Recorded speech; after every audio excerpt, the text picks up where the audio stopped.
proc, some more damage coming out. Tefra, it will be an unstoppable utility monster coming straight in. Galio into the middle of everybody, and it's a Dawning Shadow that tears through everybody. RLS is on the back foot now. They've got to start to get out of here. Escape drop very low. Freelancer tries to kill him with the W, but will not be able to get it. Finally, or Auto Tech does not do it.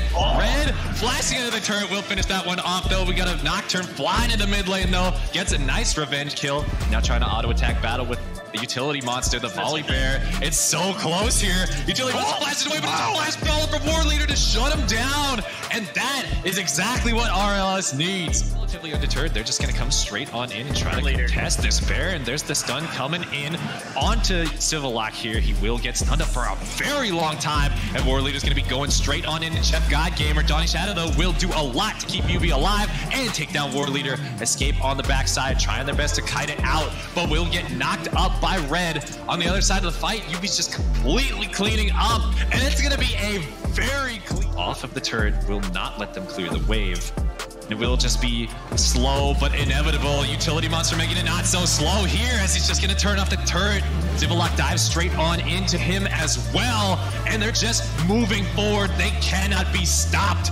It's YUBI taking down all of RLS. Jeff. Hello, everybody, and welcome back to the Friend or Foe semifinals featuring YUBI versus RLS. We're back here for Game 4. Everything's on the line here. YUBI desperately wants to close this one out, and RLS fighting for their lives. Zen, let's break down these bans. Looks like a lot of the same thing as last time. Yeah, you know, so far we've seen RLS continue to play like very aggressive compositions. They've stuck to things like Diana and Nocturne in the jungle, roaming mid laners like Twisted Fate, trying to push forward and do their best to, you know, overwhelm YUBI, and that just hasn't quite worked for them. So I'm looking to see what adaptations they make. They've chosen to select red side, and already YUBI slamming the undefeated Zac for utility monster, just kicking things off right away with an extremely powerful pick. Yeah, good old-fashioned utility monster wants to maintain the 100% win rate that Zac has in Friend or Foe, and it looks like it's going to be Diana as a response from RLS. War Leader has been performing quite well on this pick, and are they going to pick some kind of synergistic piece to follow it up? Instead, it just will be the Xayah as an anti-dive character. Yeah, now this is looking very similar to a champion connection that we've seen RLS already play before. They're very comfortable and very proficient on these characters. We've seen the Xayah and this Diana throughout the series already, and they're looking to play comfort going into their final game. Also worth mentioning, Ultravox, that this game they have finally, or once again, subbed in Anti to the top lane. So again, giving a different flavor to this draft.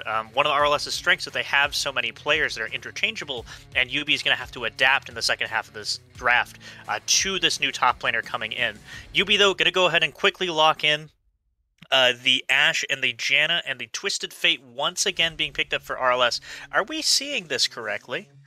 This is, in fact, an exact copy of the previous draft because it's the wrong draft footage. So, yeah, that was not the correct draft. Yeah, Game 2 draft footage instead. So we were, of course, that's why we were getting a major sense of deja vu there. Everybody, don't worry. We do have the correct draft now. And it looks like we're going to be jumping back into it. So, Victor Corky, once again, trying to ban out Pangusol from YUBI. Yeah, I was losing my mind there, yeah. Ultravox. I was like, I came into this draft already to talk about adaptations and the way that things were changing, and then I'm like, wait a hot darn second, here, we got the same draft. But look at that! Immediate change! We got Nocturne for utility monster and Zac for War Leader. This is huge.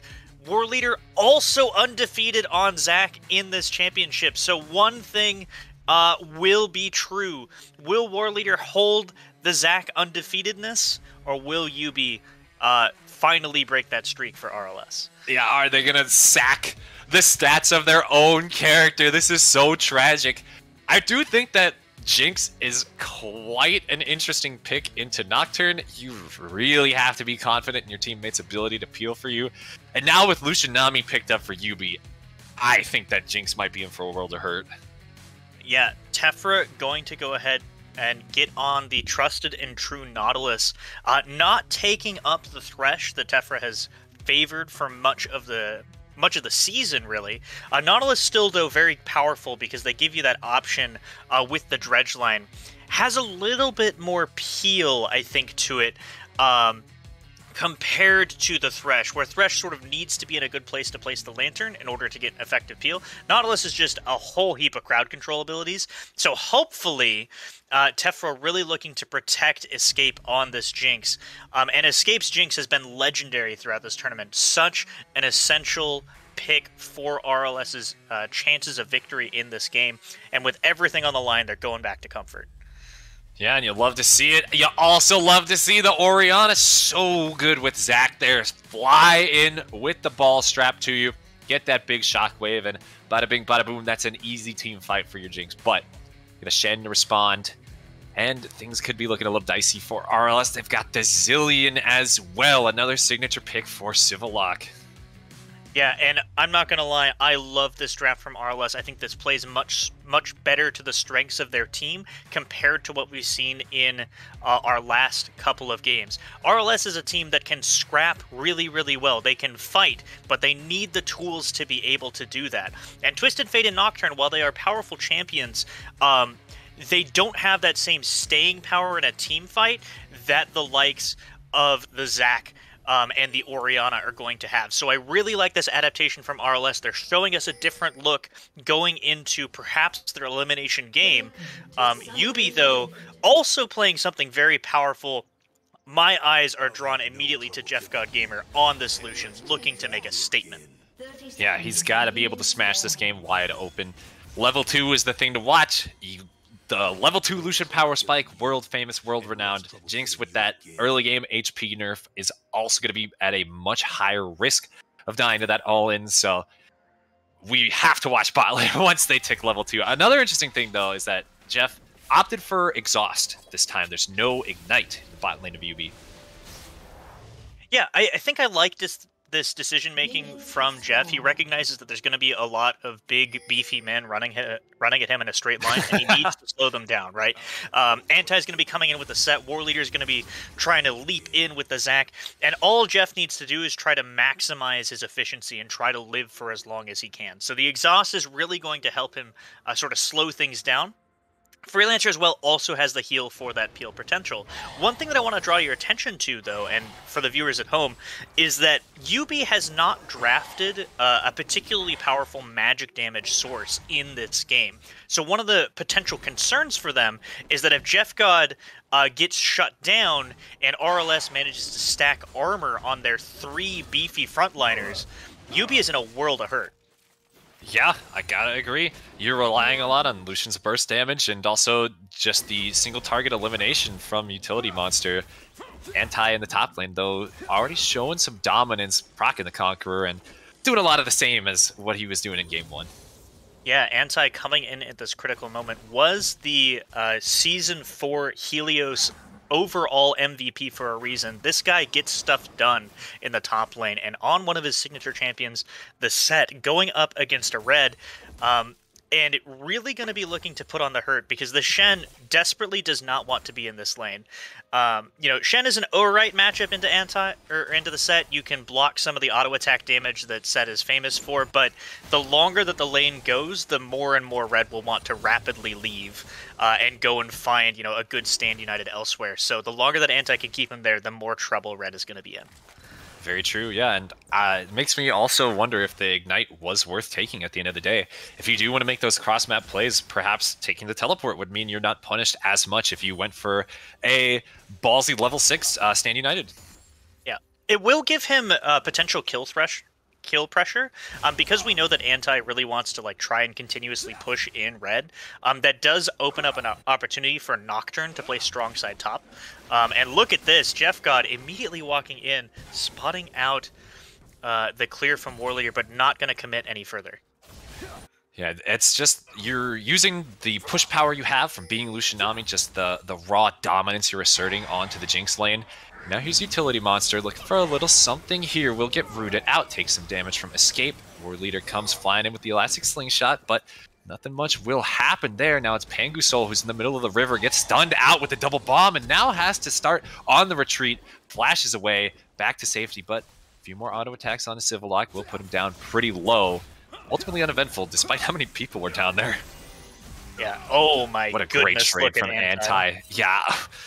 You gotta watch out for that. That's the set combo. It just blasts you for half your HP with the grit stacks. Yeah, and I mean, I have been in this position in top lane before, and Red's very uncomfortable because, again, without that TP, he has to try and push this wave in, but Anti just going to go ahead and sustain up with the set passive, so he has to play extremely cautiously as he tries to finish pushing in this wave, and he might just die here. Yeah, there's the taunt, blocks some auto attacks, gets pulled in, and the Grit Shield will do a tremendous amount of damage. It's a solo kill for Anti in the top lane for first blood.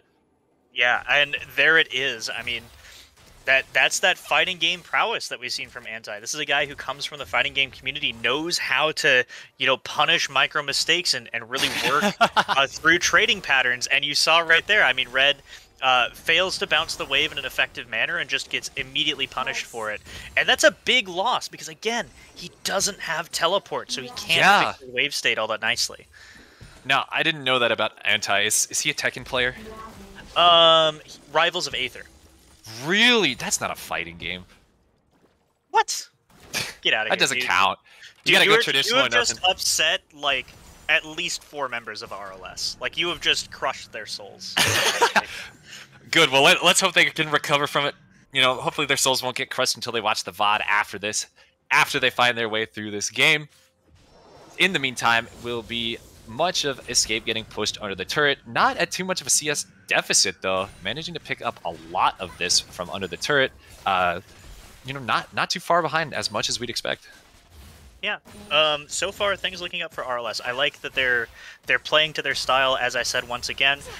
They're contesting these early objectives as well, which is nice. I mean, Utility Monster really wants to hit that level 6 power spike on the Nocturne. We've already seen RLS capable and willing to sort of fight for those early Scuttle Crabs.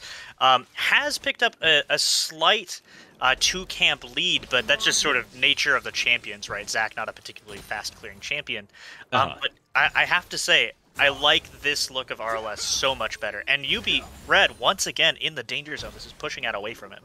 Yeah, it might be at risk of another solo kill up here. Anti just has to manage the wave well and keep it moving towards his own turret. Really, really like this. Anti also no TP, cannot join the Dragon fight if that were to break out. Does seem like junglers are positioning around there, but it's a back from War Leader. Could be an opening for YUBI to start up the Dragon. And in the meantime, it's big trades in the top. Anti going to get dropped pretty low. No more W yet. No more Haymaker for the set. Instead, we'll just retreat back past the minion line.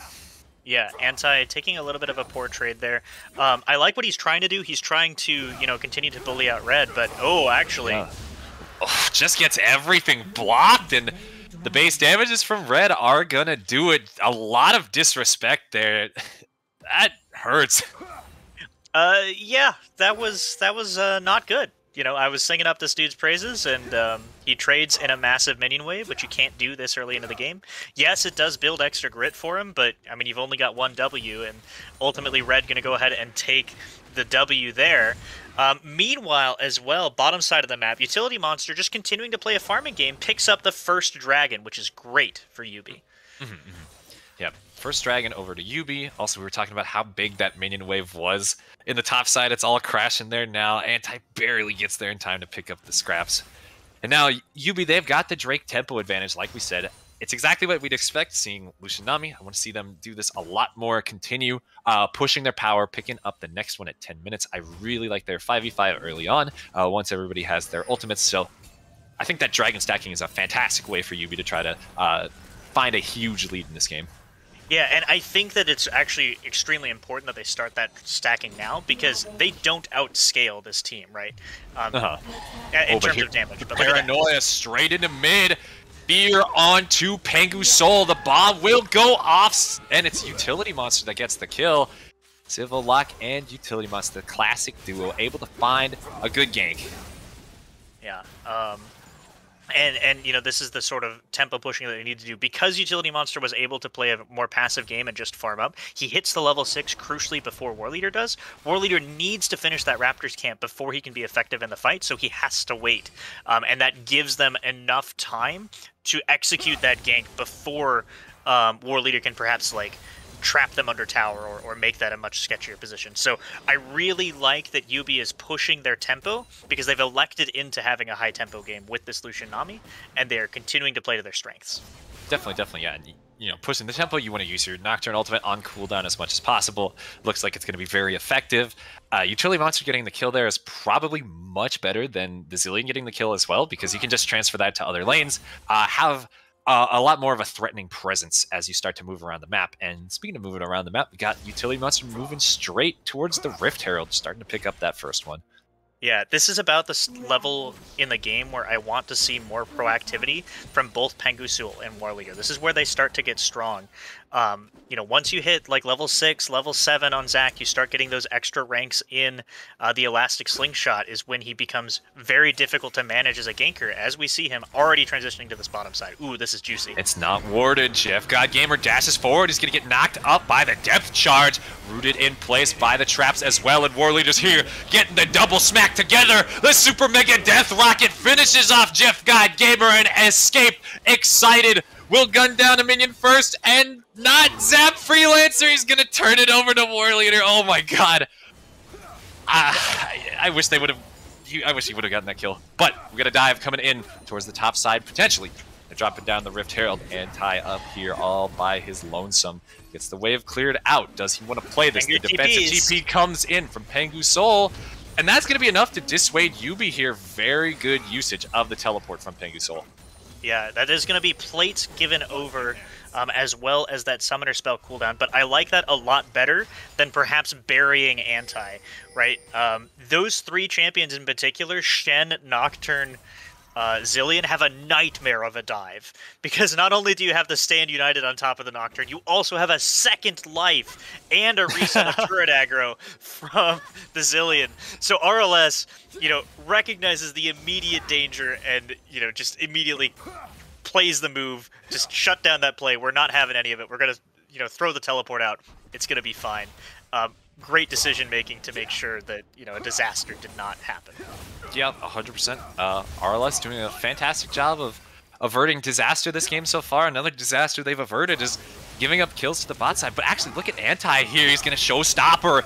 Red right back into the turret. Doesn't manage to live, but Red flashes forward. Thought that Anti would live that last auto attack. Will instead seal his own fate. That's kills traded back and forth in the top side. Yeah, so ultimately worth for Red because he does deny the look experience. at the damage from Jeff Godgamer here. Gets shockwave back into the turret. War Leader coming in. Slams down Jeff Godgamer and now has to get his way out of here. Utility Monster will not be able to finish anything quite off. Such a good response from Pengusul. And look at this at the bot side too. It's going to be Civil Lock managing to revive. Gets rooted out. Has to flash away. But the hook from Tefra is so good. And Escape picks up another one. This is playoff form RLS, baby. This is the Pengusul that I remember from Season 4. Has a phenomenal Orianna ultimate, turns the tables on an aggressive play from Jeff Godgamer, and brings RLS right back into the game, and their eyes are on the Dragon Utility Monster trying to fight. Monster, what the Nocturne doing? He's going in, and this will eat a rocket to the face. I don't think that was the correct play there. Yeah, you'd be correct. That was not the best. I mean, that's a pretty classic Utility Monster move, if I'm being honest. He has a high impact on every game that he plays, whether positive or negative. And you know, I respect the recognition that dragon stacking is part of their win condition. That RLS will outscale this YUBI composition in terms of damage in the later stages of the game, so they need to try and limit the dragons as much as they can, but I don't think that was the way to do it. Yeah, I just am not a big fan of that. Good response from RLS, though, to take down Utility Monster, not giving up the smite, too. We got War Leader coming into mid as well, trying to find another kill. Good shockwave from Pengusul once again. Civil Lock gets slammed back, and another kill over to Pengusul. War Leader is getting so much done on Zac this game. It's insane. Yeah, and this is why this character is nearly undefeated in FOF. Ultimate coming now for Utility. Yeah, Utility trying to find a revenge kill. Getting some vengeance for his fallen homie in the mid lane. Unfortunate for Pengu Soul, but, you know, good moves from both junglers here. Yeah, and both junglers starting to get strong, but I have to say, you know, RLS's jungler, War Leader, way scarier in this particular moment in the game, because we talked about earlier in this game how difficult it's going to be for YUBI to really pierce through these tanks if they get ahead. And War Leader, as soon as he finishes his back, you know he's finishing his first mythic at a good timing. About 14 minutes for a jungler is pretty solid. And you just know that as this Zac scales up, it becomes harder and harder for Jeff to really slow him down and punch him out. Yeah, 100%. Jeff is in a tough spot as well. So far, not managing to secure a lead as Lucian with Nami, but meanwhile, we got to look at Anti in the top side here, taking a lot of damage, doesn't know that there's more people there, tries to showstopper his way out, but instead will find some bombs to the face. War Leader's just a little bit too late here. Will probably stay to defend the turret, has the passive to stay alive as well. Pengu Soul is on their way. Might walk straight into the waiting arms, but manages to avoid YUBI with the blast cone. It's looking pretty good spotted now. out on the pink ward on the way there, but look at this dive. They're looking for the dive on a Jeff Godgamer. The Stand United will come out. The culling does too. Escape's taking a lot of damage and has to flash away. Tefra will go down, making sure that Escape can get out safely. Good counterpunch from YUBI there. Yeah, YUBI making smart decisions all around. They notice that Anti is trying to set up a bit of a greedy freeze. Takes a lot of damage just tanking them anyway. Civil Lock, though. Yeah, look at this. Pengu Soul could find another solo kill. There's the revive from Zilean. Utility Monsters is waiting over the wall. The Blast Cone will put him straight in the middle of the action. He's trying to get the fear, but Pengu Soul's fast. Running away from there. Anti is here. Just a little bit too late, though. Finds the stun on the Civil Lock, and he's their target. The Haymaker doesn't do it, but escapes Rocket from downtown Will. War Leader now bouncing around Utility Monster. The fear might let him get away, and I think it just will. Anti's looking for a little bit more, though. Tries to get something on the red, but he does not have the face breaker. He will find a little pull, but it won't do much. Now it's just, once again, kills traded back and forth. Everything's flying everywhere. Looks like War Leader finally going to recall, has way too much money at this point, but still, this is a much more competitive game than what the previous match looked like. You know, in this last game that we just saw, YUBI crushed it and we're up something like 15,000 gold at, you know, like the 28-minute mark. Absolute destruction. Here we see RLS fighting back, and it is a slobber knocker to try to stay in for their tournament life. A slobber knocker. A slobber knocker. Do you not have slobber knockers down in California? Is that? I can't say that I do. You know, is that a technical term? No, it's just when you're both brawling, when you're both just going just like this. You know what? Yeah. RLS going straight on in, trying to find Jeff Godgamer. He will drop low, and his Utility Monster trying to find his way into the back line here. Gets dropped low, able to find Pengu Soul, but gets traded on himself. Escape is excited, manages to dodge the double bomb, but meanwhile on the backside, Jeff Godgamer and Freelance have cleaned everybody up. Escape at 1/4 HP. How much more can he do here? Anti's arrived on the scene, but cannot commit too hard. Gotta watch out for the Lucian burst damage. RLS playing it slow. It does look like YUBI just wants to find their way onto the dragon here. Continue their dragon stacking plan. Gonna send Jeff to solo it. Yeah. Although this is a Hex-Tech dragon, so it does do damage to Jeff God. He's going to have to be a little bit careful. There we go. Now he's got somebody. And I like RLS's response here. They immediately say, you take the dragon, that's fine. We just want gold on our powerful Jinx. I'm going to pick up the mid-turret for them. 5-0-1 Escape is on their most played character of the season. If there's a moment for Jinx to show up and turn this game around, it's now. Yeah, just like the ending for Arcane, right? Yeah.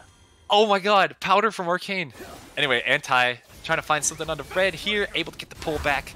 It's going to be 1v1 duel, but not too much damage coming out there. Red disengages. Anti's got to find his wave. And YUBI finding their way to the mid lane, wants to find another push. Yeah. Everything going to be working out just fine. Both teams now in a bit of a stalemate here. Not an objective on the map that's easy to take. War Leader does still have the Rift Herald sitting in his inventory, so really wants to make something happen here. We'll have to see if YUBI gives him the angle. Yeah, I would like to see it come through on one of the side lanes, try to open that up, but it does seem like War Leader's forced to be around mid, answering the push from YUBI. I like his positioning in the Raptor Pit, ready to defend, escape in case Jeff gets a little too spicy here. Instead, it's just going to be the bot lanes pushing the waves back and forth. Utility Monster's comfortable farming up. He's got his ultimate ready to go. Popped and loaded for the next map movement that YUBI wants to make, really. Yeah, and let's take a moment to pause here and talk about itemization here, because we see that Anti has that Phage in his inventory, could be looking towards a Hullbreaker if he wanted to do it. I'm not sure that this is the game, but he could try to over-index on that sort of defensive, power. And he can very slowly push out the Shen if he wants to. Alternatively, he could go the Sterix gauge, and that would be perfectly all right. Meanwhile, other big pickups, RFC completed for Escape. 2 items at 1945 is extremely quick. Jeff God Gamer still hasn't finished his second item, so he's going to have to, sit on that for a little bit. And Utility Monster, also going to go ahead and put away a recall, has built the Stride Breaker, so even more sticking power in these team fights. Just finished the Death's Dance as well, which will allow him to, really survive the initial burst and make him extremely difficult to peel off of Escape and Pengu Soul. Oh man, Death's Dance is such a good item. Just disgusting to see. Utility Monster is going to be living forever in these team fights, and I think their Stride Breaker is low analytics approved too, so good on him. Worshipper himself. Now, we got War Leader coming towards the top side. Might want to interrupt the honorable 1v1 between Anti and Red. Looks like he's going to be coming in here. We do have the Paranoia sending Utility Monster in the middle of the fray too. Showstopper will not keep Anti alive. It's War Leader all alone now, fighting desperately for his life. The Blobs heal him up quite a bit. The Rocket was almost so good, and now Pengu Soul's arrived in the middle of 3 people. It's a disaster for RLS from here now. Yeah, YUBI can go to Baron here. Civillock still has a teleport pushing the side lane, but without War Leader or Anti or Pengu Soul, RLS doesn't have an opportunity to do anything. And look at this, Civillock gonna go ahead and teleport out, doesn't have safe vision, suspects that RLS is on the way, but this Baron is just gone. Yeah, I have full confidence in YUBI's ability to do it. Is Escape going to do the Danny thing? Might be trying to find some kills. He's looking in, teleport looking comes for in. Red, misses the taunt. Escape's still untouched here, has to find the damage. Big haymaker from Anti. Rockets are coming in, but look, Escape's stunned up. They're trying to find his way onto him. They're just tearing through the rest of RLS, and Escape doesn't have anything left to go in the tank. Will end up falling, and YUBI, not only do they get the Baron, but they clean up 3 kills alongside it. Yeah, in a span of just a few minutes, YUBI turns what would have been an even game into a 5,000 gold lead, and perhaps even more. War Leader trying to go in and find something, almost gets away with a sliver of HP, but one more shot from Jeff will return him to the fountain by force. Paranoia is back off cooldown, and Utility Monster wants some more. He will instead just drift away out of the turret's range. He's so low here. What are they looking for? There goes the Super Mega Death Rocket, and it's blocked by the Spell Shield. Civillock trades back, and that will be a nice kill. RLS, they can't stop dying. Yeah, I mean, they're falling apart. You can feel the panic in these most recent plays. Looking at that Baron, feeling like, well, maybe we can do something. Maybe we can pull a Danny here. End up getting crowd controlled and losing 2 more off of an already poor play.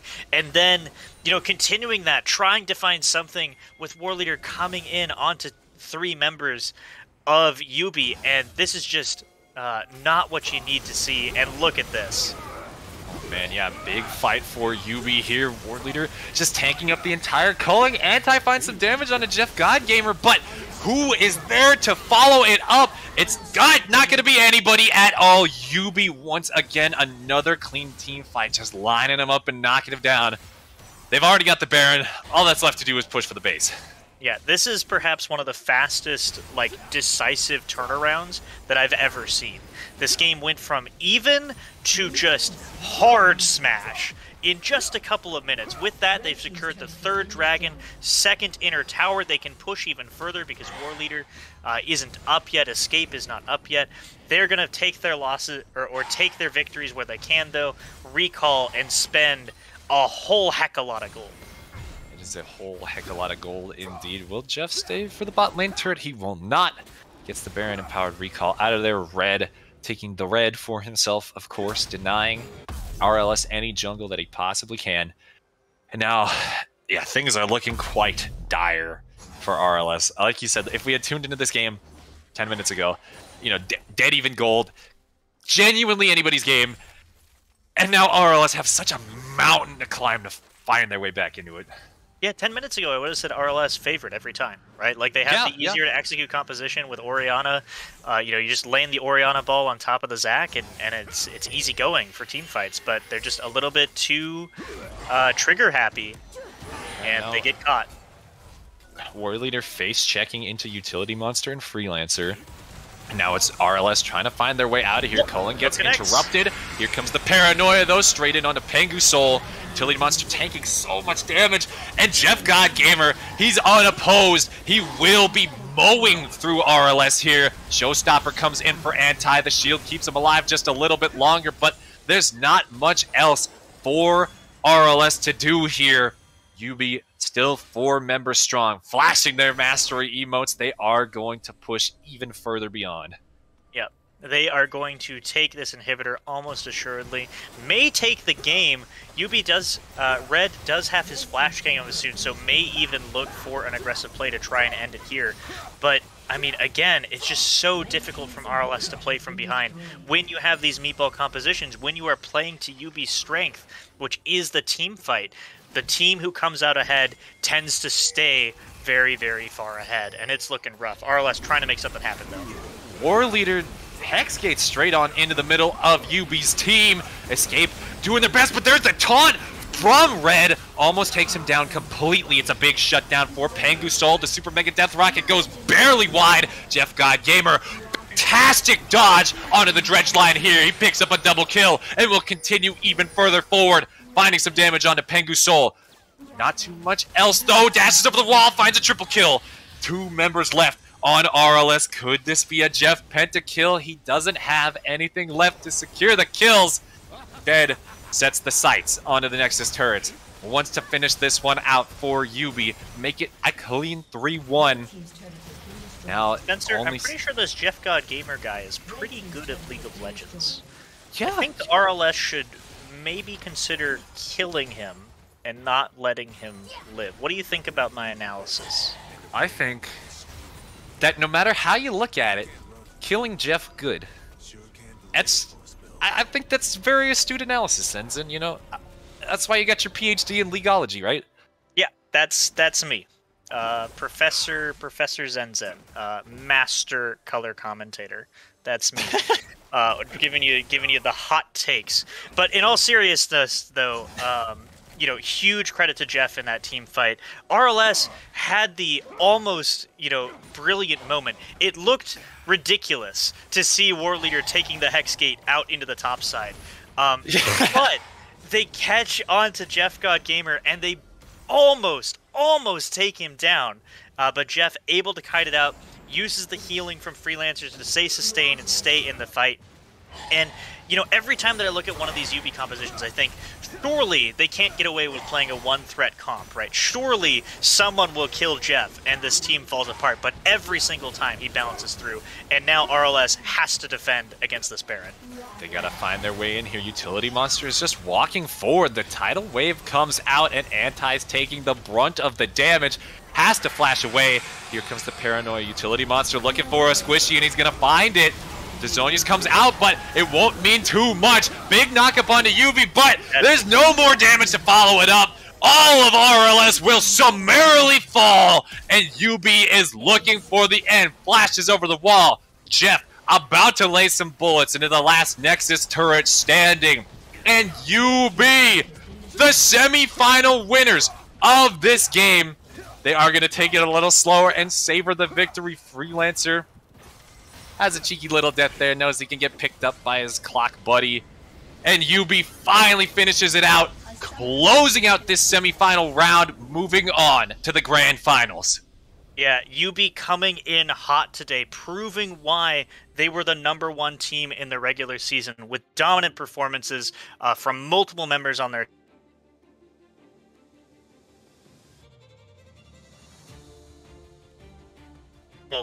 in the support role. Had a great Vigar, now playing some wonderful enchanters on the Nami, and really just this is the team to beat.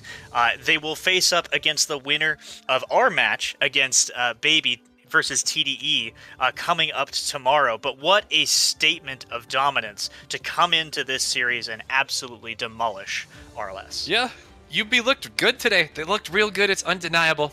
It's only going to make it all the sweeter when TDE beats them in the grand finals. But first, we got to shout out our sponsors. We got to go and give a big thanks to Logitech G, Adobe Creative Cloud, Academy of Art, and ProComps, where you can get 25% off with code FO25. Thank you very much, sponsors. We hope you guys all enjoyed the game, and we are going to be moving to an interview with our winners. So don't go anywhere. That'll be coming right up.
I feel gapped. That's how I feel.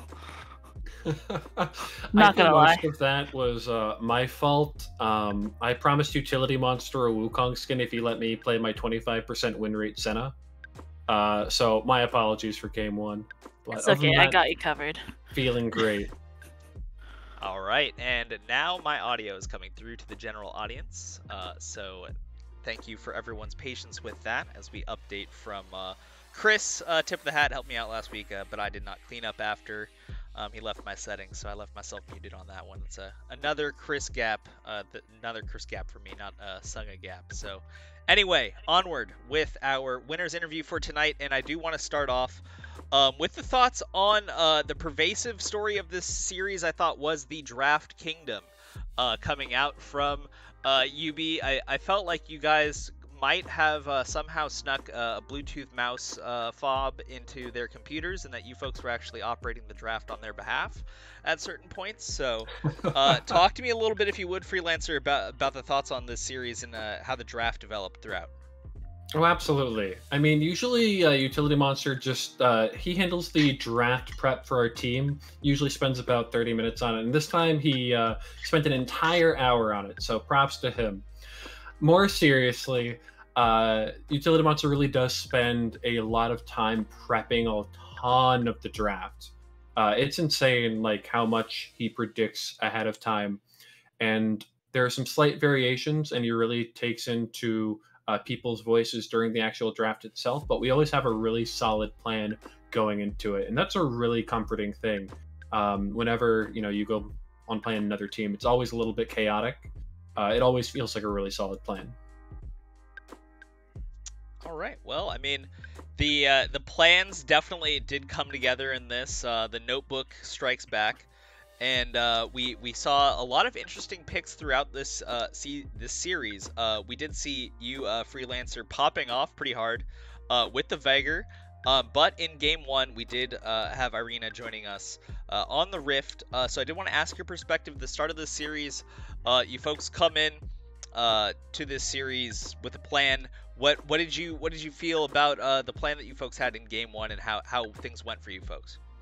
Okay, so first off, the circumstances are weird. I've always wanted to join FOF as a main player for a while for a team, but unfortunately, unfortunately or fortunately, I got hired. And my workplace is hours away from my house. So after a full school day driving back, it just made it kind of impossible for me to really join FOF fully. So I told YUBI, call me in dire emergencies. So imagine my surprise when during passing period for one of the periods, I get a text from Josh, Utility Monster, saying, "You're gonna need to play today because Jeff's internet is down." So I kind of panicked.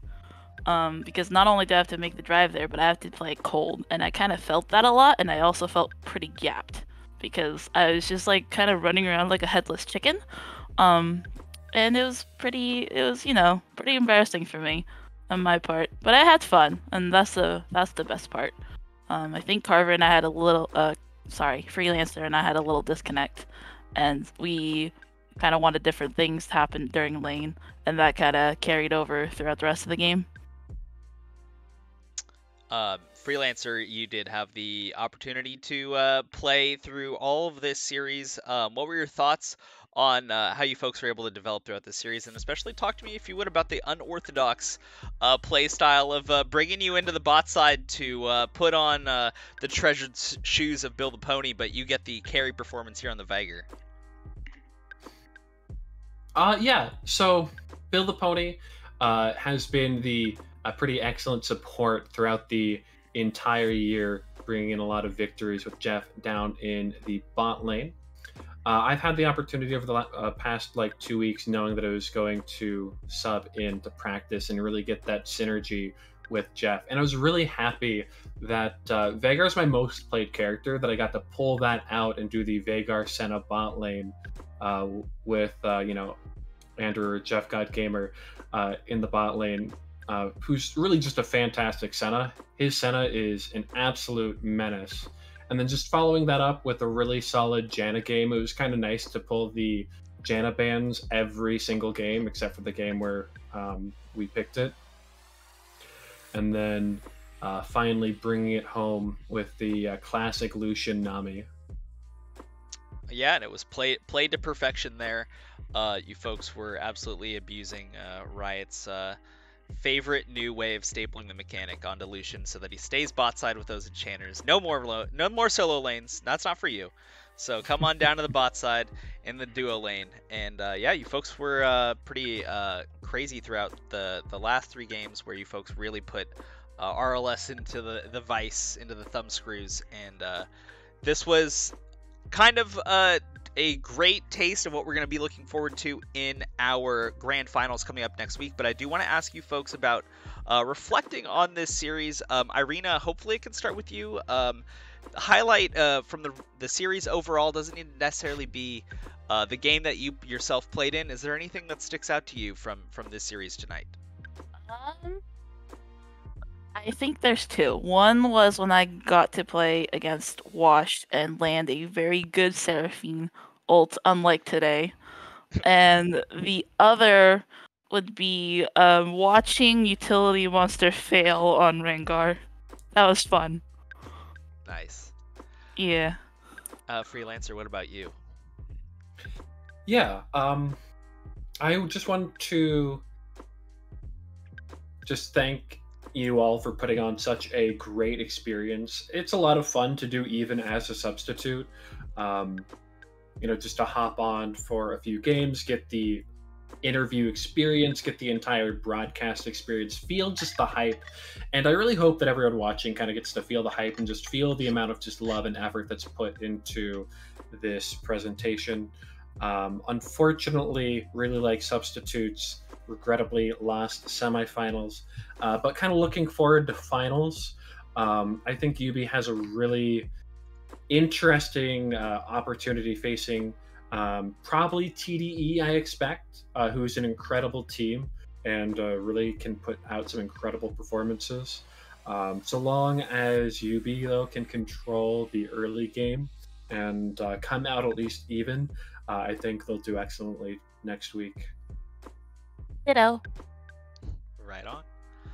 Well, folks, that's going to be it for our interviews for tonight, we do want to thank everyone for joining us for the semifinal. We do have one semifinal coming up tomorrow. We are going to be looking to see who will be squaring off against Universal Basic Income in our finals next week.